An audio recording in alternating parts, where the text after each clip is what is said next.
Are we in a housing bubble? Hi, I'm Trey Doby with Doby Real Estate. We've had a lot of people reaching out recently asking if we're in a housing bubble. In fact, we're hearing buyers say they're not going to buy right now because home values are too high and they're going to wait for prices to go down. So I wanted to take a couple of minutes to educate you on today's real estate market versus what it was in 2006, 7, and 8. In 2005 and 6, the majority of loans that were happening for people with credit scores less than 620. And today, and over the last 8 to 10 years, very few loans are being issued to people with credit scores less than 620. So in 2005 and 6, a lot of people were getting loans on houses that they ultimately couldn't afford. They would get into the house, get behind on payments, and the home would go into foreclosure.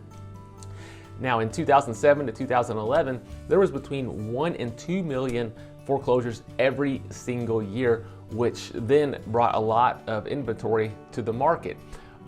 On top of that, in 2005 and 6, home builders were building between 1.7 and 1.4 million homes a year. And the historical average for home builds is right around 1 million new construction starts every single year. So we had overbuilding in 2005 and 2006. We had people that couldn't afford a home getting mortgages on a home, thus a lot of them going into foreclosure, which ultimately caused the bubble to burst.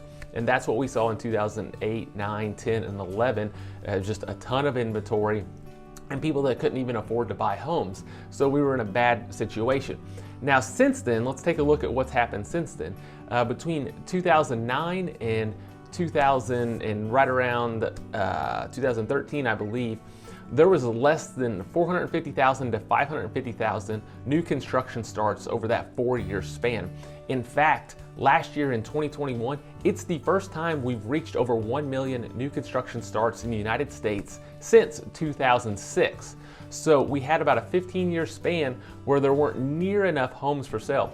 And if you look at 2005 to 2006, there was 1.3 million too many homes built whenever you're looking at the 1 million average. And then if you look at what happened between 2009 and 2021, and if you look at the inventory situation, there were 2.7 million homes that should have been built that weren't. So that's why we have an inventory situation. There hasn't been near enough new construction over the last few years. Now, we have very low inventory, which is driving up home prices. So it has a lot of people thinking, hey, are homes overvalued? Are homes even affordable?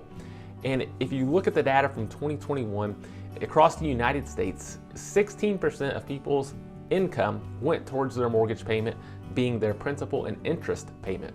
Now the average is a little over 20%. So just 16% of people's income is going towards their housing payment right now compared to the normal average of a little over 20%. And if you look at it in 2005, 2006, it was right around 23 and 24%. So homes are much more affordable than they have been in the past thanks to low interest rates. Now, have some people with concerns, hey, inflation. There's a lot of inflation going on.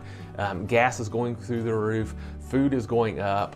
If people are having to spend their money on gas and food, how are they going to pay for their mortgages? And what's going to happen if people get behind on their mortgages? Well, today, it's much different. In 2005 and 6, not only were people not able to afford the homes, but they were getting 100% financing on their homes. We're not seeing as much of that today, and with the way home values are rising, people have a lot of equity in their home today.